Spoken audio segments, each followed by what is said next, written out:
चरणकमलं पिडित्तों वेङ्कटनादा। Hi friends, வணக்கம். Welcome to தினப்படி சமையல். இன்றைக்கி என்ன ரெசிபி பார்க்க போகிறோன்னு உங்கள் எல்லாருக்குமே தெரிஞ்சிருக்கும். ஆமாங்க, புரட்டாசி மாதம் ரொம்ப ஸ்பெஷலான திருப்பதி லட்டு. இந்த டயத்தில் நம்ம திருப்பதி போக முடியலேன்னு வருத்தப்பட்டாலுமே இந்த லட்டை செஞ்சு நம்ம பிரசாதம் நைவேத்தியம் பண்ணி சாப்பிட்டோன்னா ரொம்பவே மனசுக்கு திருப்தியாக இருக்கும். வாங்க இது எப்படி பண்ணுறது பார்க்கலாம். இதுக்கு நான் இன்றைக்கி 300 கிராம் அளவுக்கு கடலை மாவு எடுத்துட்டுருக்கேன். அதுக்கப்புறம் 600 கிராம் அளவுக்கு சுகர், சர்க்கரை, 300 ml பால் எடுத்துட்டுருக்கேன். காய்ச்சாத பால் தான். 300 கடலை மாவுக்கு 300 பால், முந்திரி, திராட்சை, அரிசி மாவு 2 டேபிள் ஸ்பூன் அளவுக்கு எடுத்துக்கணும். அதுக்கப்புறமா டைமண்ட் கல்கண்டு, கொஞ்சமாக ஏலக்காய் பொடி, கொஞ்சமாக பச்சை கற்பூரம், ஒரு பிஞ்ச் அளவுக்கு. இன்றைக்கி இந்த ரெசிபி செய்கிறது எங்கள் அம்மா தான்.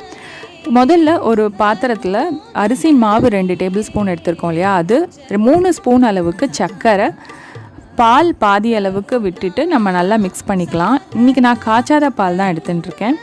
இந்த சுகர் எதுக்கு போடுறோன்னா நம்ம கடலை மாவில் கொஞ்சம் ஸ்வீட்னஸ் தெரியறதுக்காக. இப்போ பாதி அளவுக்கு கடலை மாவை முதல்ல ஆட் பண்ணிவிட்டு இதை நல்லா மிக்ஸ் பண்ணிக்கலாம். பர்ஃபெக்டான திருப்பதி லட்டுக்கு மொத்தம் ஒரு 3 சீக்ரெட் இருக்குது. இந்த வீடியோவை தொடர்ந்து கடைசி வரைக்கும் பாருங்கள். இப்போ மீதி இருக்கிற பால் எல்லாத்தையும் ஆட் பண்ணிவிட்டு மீதி இருக்கிற கடலை மாவு எல்லாத்தையுமே ஆட் பண்ணிவிட்டு கலந்துக்கலாம். இந்த கடலை மாவை நம்ம பாலில் கரைக்கிறது தான் முதல் சீக்ரெட். இதனால் பர்ஃபெக்டான திருப்பதி லட்டு டேஸ்ட்டு கிடைக்கும். மீதி சீக்ரெட் ரெண்டுத்தையும் நான் அப்புறமா சொல்கிறேன். இப்போ மீதி கொஞ்சம் தண்ணி ஆட் பண்ணிக்கலாம். ஏன்னா ஃபுல்லாக நம்ம பால்லே கரைச்சோன்னா என்னதான் இருந்தாலும் நம்ம வேகணும் இல்லையா, அதனால் நம்ம மீதி கொஞ்சமாக 1 கப் அளவுக்கு எனக்கு தண்ணி தேவைப்பட்டது. இதோட பதம் பார்த்துக்கோங்க. அதாவது தோசை மாவை விட தண்ணியாக இருக்கணும், அதுதான் கரெக்டான பதம். அந்த அளவுக்கு நீங்கள் கொஞ்சமாக தண்ணி ஆட் பண்ணி மொத்தமாக விடாமல் பார்த்து தண்ணி ஆட் பண்ணிக்கோங்க. அதே மாதிரி பூந்தி பண்ணுறச்சே நல்லா ஃப்ளேம் ஹையில் இருக்கணும். இன்றைக்கி ஒரு ட்ரிக்கு, நாங்கள் வடிகூடை வச்சு பூந்தி பண்ணியிருக்கோம். ரொம்பவே அழகாக வந்தது. இந்த மாதிரி ஒரு வடிகூடை இருந்ததுன்னா உங்ககிட்ட பூந்தி கரண்டி இல்லைன்னா இதை யூஸ் பண்ணிக்கலாம். முதல்ல ஹை ஃப்ளேமில் இருக்கணும், அதுக்கப்புறமா நம்ம மீடியம் ஃப்ளேம் ஆக்கிக்கணும். இப்போ பாருங்கள், இது நல்லா பொரிஞ்சு வரப்போ கலர் நல்லா சேஞ்ச் ஆகும். நம்ம பாலில் விட்டு பிசைகிறதுனால கலர் நல்லா கோல்டன் ப்ரௌன் ஆகிறது உங்களுக்கு நல்லாவே தெரியும். நம்ம ஆயில் சூடாக இல்லாமல் நம்ம விட்டோம்னா அந்த பூந்தியெல்லாம் ஒன்றா சேர்ந்து உட்காந்துரும், அதாவது தோசை மாதிரி ஆகிடும். அதனால் பூந்தி மாவு விடுறச்சே ரொம்ப ஹை ஃப்ளேமில் இருக்கணும், அதுக்கப்புறமா மீடியம் ஃப்ளேம் ஆக்கிக்கோங்க. இது பூந்தி கரண்டி யூஸ் பண்ணி நம்ம செய்கிறது ரெகுலராக. இப்போ பாருங்கள், பூந்தியெல்லாம் நல்லா பொரிச்சாச்சு. இது ஆறட்டும். இதுக்கு நடுவில் சர்க்கரை பாகு வைக்கலாம். சர்க்கரையை ஒரு கடாயில் போட்டுட்டு 1 கப் அளவுக்கு தண்ணி விட்டுக்கோங்க. இது ஒரு 5 நிமிஷம் கொதிக்கட்டும், 1 கம்பி பதம் வரட்டும். இப்போ பாருங்கள், நம்ம எடுத்து வச்ச பூந்தியெல்லாம் மிக்சர் ஜாரில் போட்டு நம்ம கொரப்பாக அரைச்சிக்கலாம். சில பூந்தி முழுசாக தெரியட்டும், சில பூந்தி நல்லா நரன்னு இந்த மாதிரி இருக்கட்டும். எல்லாத்தையும் நம்ம மைய அரைக்க வேணாம். இப்போ பாருங்கள், 5 நிமிஷம் ஆகிடுத்து. 1 கம்பி பதம் தெரியுது பாருங்கள். இந்த மாதிரி 1 கம்பி பதம் வந்த உடனே பச்சை கற்பூரம் கொஞ்சமாக எடுத்து அதை நல்லா பொடி பண்ணி இதில் தூவிக்கலாம். அதுக்கப்புறமா பொடி பண்ண ஏலக்காய் இருந்தால் அதையும் போட்டுக்கலாம். திருப்பதியில் நமக்கு முழு ஏலக்காய் ஆட் பண்ணுவாங்க, இடித்து, அதுவும் நீங்கள் ஆட் பண்ணிக்கலாம்.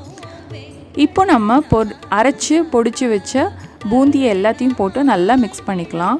இப்போ பாருங்கள், எவ்வளோ தண்ணியும் தலப்புமா நல்லா இருக்குது. இப்போ இந்த ஸ்டேஜில் நம்ம டைமண்ட் கல்கண்டு இருக்கு இல்லையா, அதையும் போட்டுட்டு வறுத்த முந்திரி, திராட்சையை போட்டுட்டு நல்லா மிக்ஸ் பண்ணிக்கலாம். ஒரு 2 ஸ்பூன் அளவுக்கு மட்டும் நெய் விட்டுக்கோங்க. இப்போ முதல்ல பார்க்குறச்சே உங்களுக்கு ரொம்ப இப்படி தண்ணியாக வாட்டரியாக தெரியும், பட் கொஞ்சம் நேரம் ஆக இறுகிக்கும்.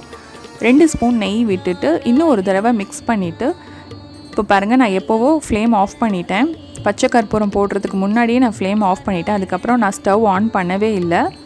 இப்போ நல்லா மிக்ஸ் பண்ணிவிட்டு நீங்கள் என்ன பண்ணுங்கள், கொஞ்சமாக ஒரு காற்று போகிற அளவுக்கு மூடி போட்டு மூடி வச்சுருங்க. ரொம்ப கப்புன்னு மூட வேண்டாம். இப்போ பாருங்கள், 30 நிமிஷம் கழித்து இந்த மாதிரி ஆகிடும். உங்களுக்கு பொறன்னு ஆகிடும். நல்லா லட்டு பிடிக்கிறதுக்கு நல்ல பர்ஃபெக்ட் கன்சிஸ்டன்சியில் இருக்கும். நம்ம நார்மல் சைஸை விட இந்த லட்டு கொஞ்சம் பெரிய சைஸாக உருட்டிண்டிங்கன்னா பார்க்குறதுக்கு அசல் திருப்பதி லட்டு மாதிரியே இருக்கும்.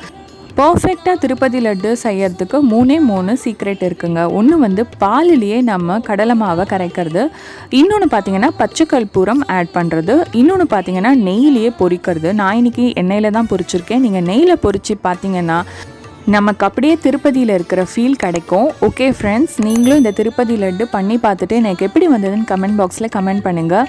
இதை உங்கள் ஃப்ரெண்ட்ஸ் கிட்டையும் ஷேர் பண்ணிக்கோங்க. இன்னொரு இன்ட்ரெஸ்டிங் ரெசிபியோடு நான் உங்களெல்லாம் சந்திக்கிறேன். அது வரைக்கும் டேக் கேர், பாய்.